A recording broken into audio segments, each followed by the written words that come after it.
Hi, welcome back. Today I'm going to do a Get Ready With Me featuring some peachy pink tones to sort of brighten up the day. It's a dreary day here. I'm wearing a very pale pink, almost shell colored blouse.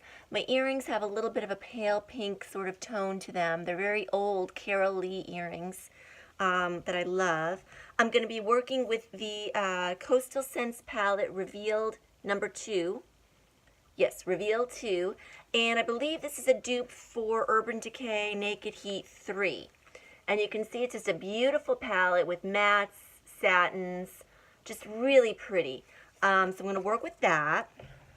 I've already applied my IT Cosmetics CC cream in the shades Fair and Light mixed together and applied with a dampened Real Techniques sponge. And if you don't know the story behind IT Cosmetics, I would suggest you Google the founder, Jamie Kern Lima, Lima. Her story is so inspiring for women and really for anybody that has a dream and an intellect. She's really done an amazing job with the brand, and it's a really good product. For blush, I'm going to use Benefit Dandelion, which is one of my old favorites. It's a peachy pink, and it's really one of those colors that just uplift anyone. Any skin tone, I think, could benefit from it. It's not really a matte, and I wouldn't really call it a satin, but it has a subtle glow to it. So pretty. So anyway, I'm going to get started taking a paddle brush. This one is by Eco Tools. And I've got my microfiber towel here just to make sure. I haven't really washed my brushes in about 2 weeks, so I'm way overdue. But since I'm the only one that uses them, and I only use them when my skin is very clean, I feel confident that it's safe. So let's see. I'm going to start with this base color, which is sort of like a gold. It's like a shimmery, soft gold. And I'm going to apply that to my lower lid. I've already curled my eyelashes. And I'm really going to concentrate that in the corner. And more in a minute on that. I'll get back to it and blend out. But that is a very pretty color. I think because my eyes are blue, it'll offset them and maybe brighten them a little bit, which I could use today. I've already put my eyebrows on, and that is by Sorme. I don't know if I have one here. Sorme is a brand. It's a German brand. You can get it at Sally Beauty Supply. You can get it on Amazon. And it's a great, I use rich brown. It's a really nice brown, and it wears beautifully. It's workout proof, humidity proof. You know, eyebrows should be sisters, not twins, so they're not perfectly matched from side to side, but my face isn't balanced from side to side, and most of us aren't. So I like my brows the way they are. They look natural, and when my whole face is done, everything will come together. So we got that on. Now I'm going to take a fluffy brush. This one is Wet n Wild. I'm going to clean off any excess. Now, to create a shadow, I'm going to use this matte sort of taupey shade. And I'm going to use that as my transition line in my crease, tapping off the excess, going right into the socket line or crease line, all the way in, and then up onto the brow bone ever so slightly. How many of you ladies use Retin-A or a retinol product? I use Retin-A. I'm up to 2 days a week. I had been using it every other night, but then about a year and a half ago, I tried I changed up my vitamin C serum. Why? I have no idea, but I tried one at a higher percentage by the company Ordinary, which I love that company. I love the brand, but it burnt my face. And literally, I had oozing burns on this portion of my face. It was horrible. I knew it was stinging, but I thought that was normal and I should let it go. And the next morning, it was a disaster. So for months, the skin barrier, it was a mess. And I really had to nurture my skin back to health. And through that process, I had to cut out the Retin-A and then slowly reintroduce it. And my skin is even more sensitive now than it had been before all of that. So I was doing it once a week for a very long time, months and months. Now I'm up to twice a week, or so I think. This is my second real week going twice a week. We'll see how my skin holds up. So far, so good. I just did the second application last night. But there's some things that I do with Retin-A to try to minimize the shedding and the irritation. And I think I'm going to do a video to share that with you, or at least do an Instagram post. So, all right, I've got my crease line on.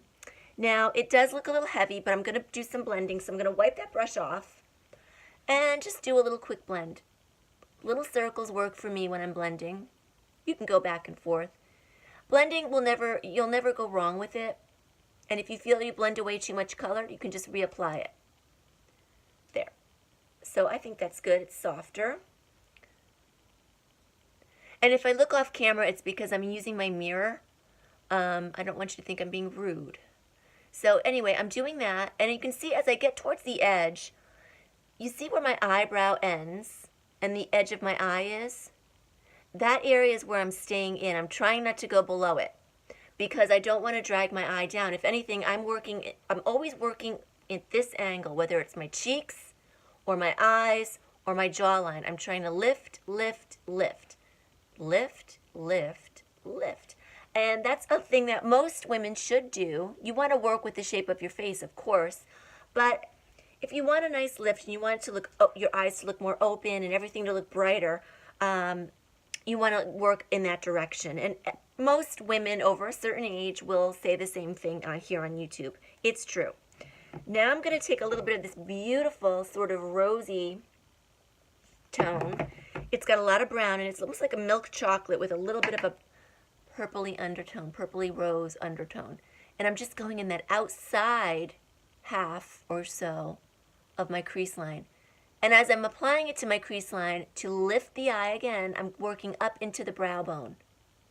That serves two purposes. When you're working in a region, whether you're applying your contour or you're applying a contour shade or a transition shade, as we call it, in your crease, you always want to elevate it up into the bone above it. So if it's your cheek, you're working in that hollow onto your cheekbone. And if it's your crease, you're working into your crease and onto your brow bone. That's how you get a nice lifted look. And then I'm just rolling it out towards the tip of my eyebrow, which is called the tail. Isn't that pretty? And I will blend it afterward a little bit more so it'll all come together. So the outer half, and then just blend it out. Little circles towards the tip or tail of my brow.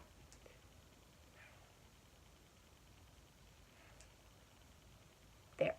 What I love about makeup is it's so transformative, and it's such an easy, safe thing to do. You don't like it, you just wash it off and start over again. You can't cause any problem. You don't need to worry about paying for corrective prices. Like if you go to if you get a bad hair color, you spend a lot of money correcting it. It's not like that with cosmetics. You just wash it and start over.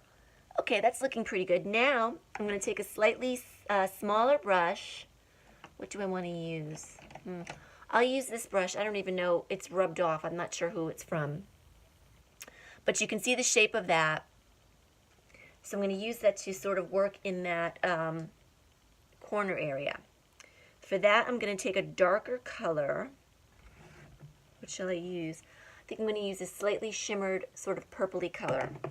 And still, it has a brown undertone, so it's going to work nicely. I'm just going to stamp that and then gently rub it, or excuse me, brush it up into the crease. See that? And then a tiny little bit down underneath. And what is that doing? I'm just creating a little, some people call it a 7 or an L or a C. I'm just creating a very slight shadow to blend so you really can't see any lines of demarcation, any hard stops and starts. And I haven't put my concealer on yet, and that'll even clean it up more. Same thing on the other side. Little stamping at the lower lid, and then just feathering it, brushing it slightly back and forth, and then working right down below, closing in any gaps between the crease and the outside corner of my eye. I think the one a little heavier on that side, so I'll even it up.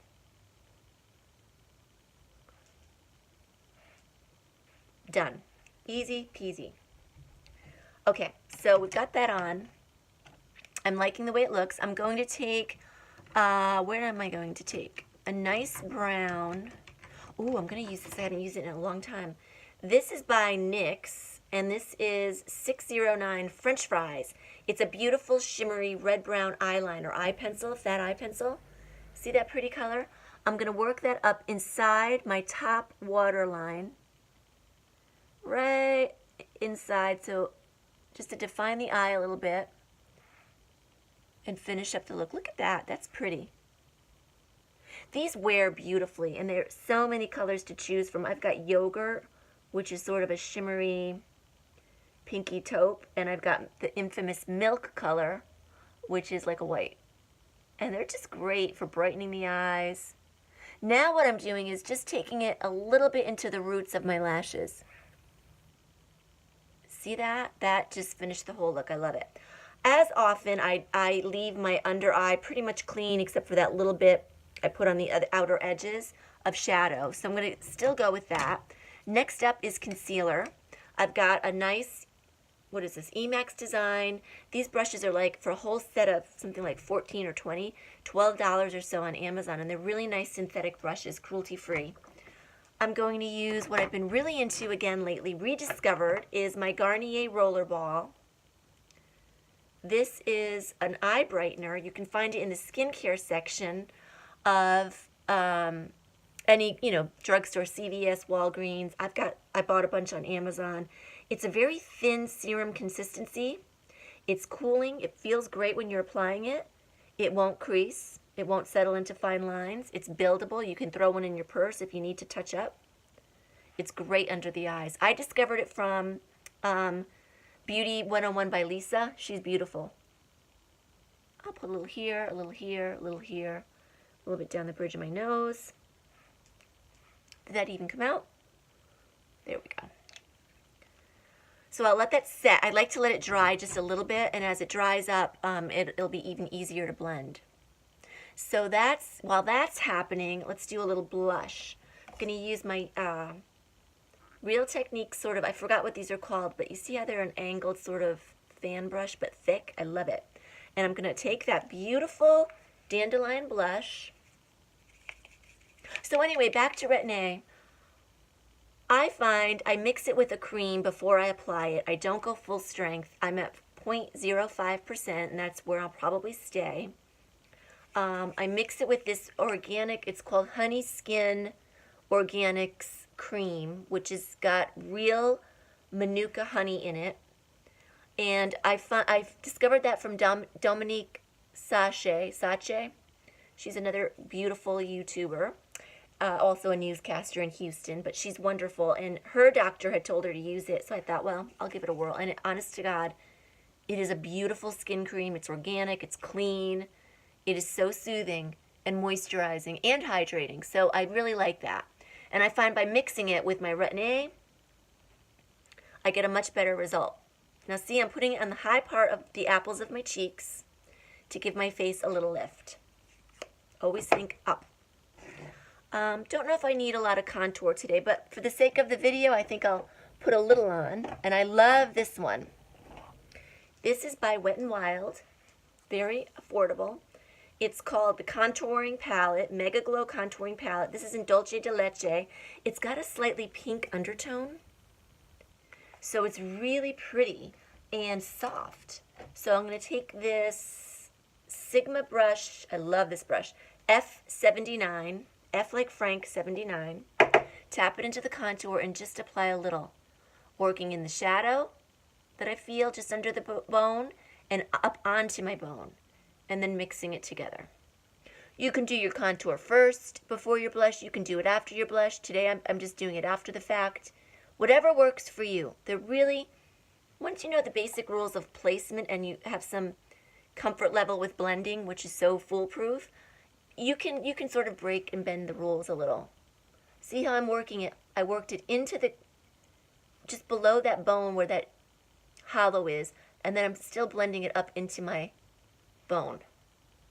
And that's what's going to give you a soft, natural contour. And again, never past the outer corner of the eye, at least not on my face, because if I start coming down lower with my contour, I will start looking sunken really fast, and that's not a good look. Okay. So my concealer has definitely set up. I'm just going to blend it in pat it in with my fingers, using my ring fingers.